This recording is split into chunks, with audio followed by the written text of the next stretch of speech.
उर्दू ज़बान व अदब की ये खुशकिस्मती रही है कि इब्तिदा ही से इसको बादशाहों, राजाओं, नवाबों और अमीरों की सरपरस्ती रही है। चुनाचे उर्दू को शाहजहानी उर्दू भी कहा जाता है। तो उसमें हमारे राजा राजेश्वर असगर दुमकुंडा संस्थान की भी बड़ी खिदमत रही।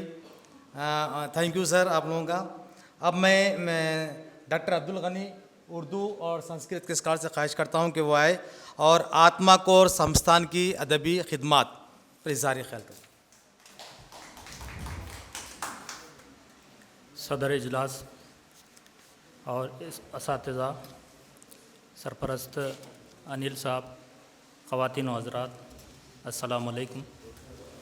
मेरे मक़ाले का मौजू है आत्माकोर संस्थान की अदबी खिदमत। आत्माकोर यानी मौजूदा ये महबूब नगर डिस्ट्रिक्ट में है, उसके हुदूद बदल गए होंगे। आत्माकोर संस्थान पर पाकानाटी रेड्डियों का इख्तिदार था।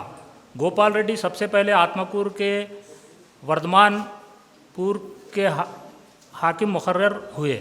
इस ख़ानदान के 10वें फरमान रवा चेन्नारेड्डी के ज़माने में संस्थान वजूद में आता है। इनका ज़माना 1680 से 87 ईस्वी था। इस संस्थान की पहली दारुल हुकूमत अमरचिंता थी, सबसे आखिर में आत्माकोर थी। बीच में 5 दारुल हुकूमत बदली गई। आखिर में जब संस्थान मनसूख हुए उस वक्त इसके वाली श्री राम भूपाल की अहलिया भाग्य लक्ष्मम्मा थी। आत्माकोर के वजूद में आने के बाद इसके वाली पेदा वेंकट रेड्डी, बालकृष्णा रेड्डी, सोमा भूपाल, सीताराम भूपाल, श्री राम भूपाल, रानी भाग्य लक्ष्मम्मा के दौरे हुकूमत में संस्थान में संस्कृत और तेलुगु अदब की बहुत तरक्की व तरवीज हुई। इनके दौरे हुकूमत में अदब की 18 असनाफ की तरक्की हुई, जिनमें ड्रामा, रज़मिया, दीवान, शायरी, क़सीदा, तनक़ीद, कुरान, इल्मी अदब, लोक अदब काबिल ज़िक्र हैं। आत्माकोर में ख़वातीन के ज़रिए गाए जाने वाले लोकगीत बहुत ही अहमियत के हामिल है। शतकम संस्कृत अदब की मकबूल तरीन सिन्फ़ है। इसमें 100 अशार होते हैं। हर शेर के इनफरादी माना व मफ़हूम होते हैं। आत्माकोर संस्थान के दरबारी शोरा और उनकी सरपरस्ती में दीगर शोरा ने संस्कृत और तेलुगु में कई शतकों की तख्लीक की है, जिनमें से 17 शतक दस्तयाब हैं, जिनमें मदबुआ व गैर मदबुआ शामिल है, जिनके नाम इस तरह हैं: अज्जकुल्लु शेषकवि के कुरुमूर्ति वेंकटेश्वर शतकम, सिंगमपेटा हनुम शतकम, रंगाचार्य का कुरुमूर्ति श्रीनिवास शतकम, नरसिंह शास्त्री का कंठहार शतकम, खातून शायरा रूपखान पेट रत्नाम्बा का कुरुमूर्ति श्रीनिवास शतकम, प्रगतराज का आत्मकुरी शतकम, रामचंद्र कवि का शिवा शतोत्तर शतकम, चिलकूरी नारायण राम का कुरुमूर्तिनाथ शतकम, पद्मनाभया का चंद्रगिरी रामलिंगेश्वर शतकम वगैरह। एक बात यहाँ काबिल गौर ये है कि कुरुमूर्ति लफ्ज़ का इस्तेमाल ज़्यादा हुआ है इनके उन्वानात में। ये कुरुमूर्ति पहाड़ है जिसके दामन में 1350 ईस्वी में मुकरा चंद्रा रेड्डी ने श्रीनिवासा स्वामी के मंदिर की तामीर करवाई। तो उसी की मदह में जो है ये शतक लिखे गए। बाद के फरमान रवा भी इसी एतक़ाद पर कायम थे। ड्रामा भी अदब की एक मकबूल तरीन सिन्फ़ है। आत्माकोर संस्थान में मुख्तलिफ़ अदवार में संस्कृत और तेलुगु ड्रामों की तख्लीक हुई, जिनमें काबिल ज़िक्र ये हैं: श्रीनिवासाचार्युलु के ज़रिए 8 बाबों में 18वीं सदी में लिखा गया ड्रामा वेंकटार्य विजय वैजयंती, ये संस्कृत ज़बान में है। दूसरा ड्रामा भी संस्कृत में है, जिसका नाम श्री कुरुमूर्ति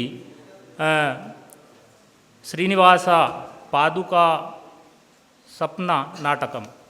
इसके मुसन्निफ़ राघवाचार्युलु हैं। ये 2 बार शाये हुआ है, 1928 और 1934 में। इनके अलावा पंच पांडवुलु मुसन्निफ़ पुल्लकवि, ये मद्रास से शाये हुआ। कालिदास नाटकम, इसके मुसन्निफ़ रामदास हैं। चेंचु नाटकम, इसके मुसन्निफ़ दीक्षितुला पापा शास्त्री। कर्मसुंदरी नाटकम, ये उलिदेला के तसनीफ़ है। इसके अलावा कई अदबी तख्लीक़ात हैं जिसका ज़िक्र मुख्तसर वक्त में नहीं किया जा सकता।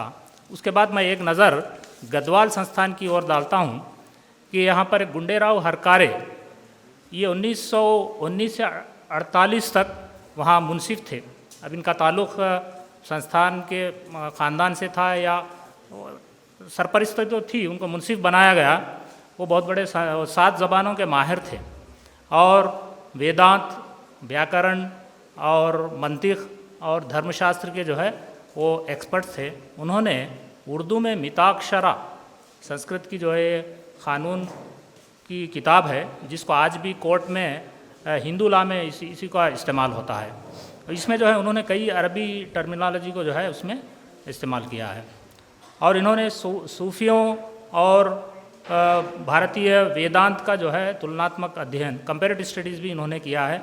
और गोल्डस्मिथ ट्रैवलर का जो है इन्होंने संस्कृत में प्रवासी के नाम से तर्जुमा किया। थॉमस ग्रे के एलेजी का चैत्य विलापकाव्यम के नाम से इन्होंने तर्जुमा किया। और इन्होंने एक grammar machine, Sanskrit grammar machine भी बनाई। और उनकी और एक ख़ास खूबी ये है कि 7वें निज़ाम उन्होंने कुरान सेलिब्रेशन का किया था, कुरान सेलिब्रेशन किया था। उसमें जो है उन्होंने एक सूरह फातिहा पर एक वॉल्यूम निकाला जिसमें सभी ज़बानों का जो है उसमें सूरह फातिहा का जो है तर्जुमा करवा कर शाये करवाया। उसमें संस्कृत तर्जुमा इन्होंने किया, गुंडेराव हरकारे ने। वो सुनिए, आपको सुनाता हूँ मैं। पहले बिस्मिल्लाहिर्रहमानिर्रहीम का। वन्द्यस्य व्याहरन्नाम प्रारभे परमात्मनः अपार करुणा पारावारस्य परमात्मनः परमात्मा स्तोतुमर्हः जगतां पालको हि यः अपार करुणा पारावारश्च करुणान्वितः पुनरुत्थान दिवसाधीश्वरः फलदायकः भजामहे त्वां साहाय्यं त्वां च याचामहे वयं सुपन्थानं प्रदिशनः येन यातास्तव प्रिया त्वं न कुध्यसि येभ्यश्च ये सन्मार्गान्न च स्खलन। ये सूरह फातिहा का तर्जुमा है। उसके बाद अब हम आते हैं राजा राजेश्वर रावसगर। जब संस्थानों का जिक्र होता है तो सभी संस्थानों की खिदमात एक तरफ, मेरी नज़र में राजा राजेश्वर राव की खिदमात एक तरफ, उन्होंने संस्कृत के 3 महान, एक रामायण, महाभारत और देवी भागवत का जो है उन्होंने उर्दू में तर्जुमा किया। और वो महाभारत के मुक़द्दमे में लिखते हैं कि उन्होंने फसी उर्दू और फ़ारसी स्टाइल का इस्तेमाल किया, क्योंकि वो ये कहते हैं कि उस ज़माने के लोग यही स्टाइल को पसंद करते थे।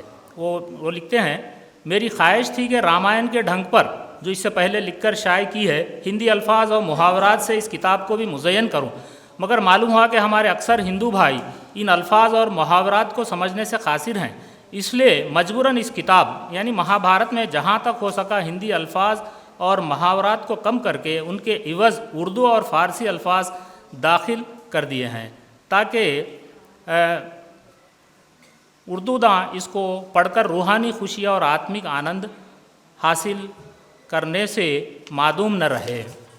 ये किताब गोया महाभारत के 18 पर्वों का खुलासा है। इसमें मौके मौके पर तस्वीर भी दी गई है।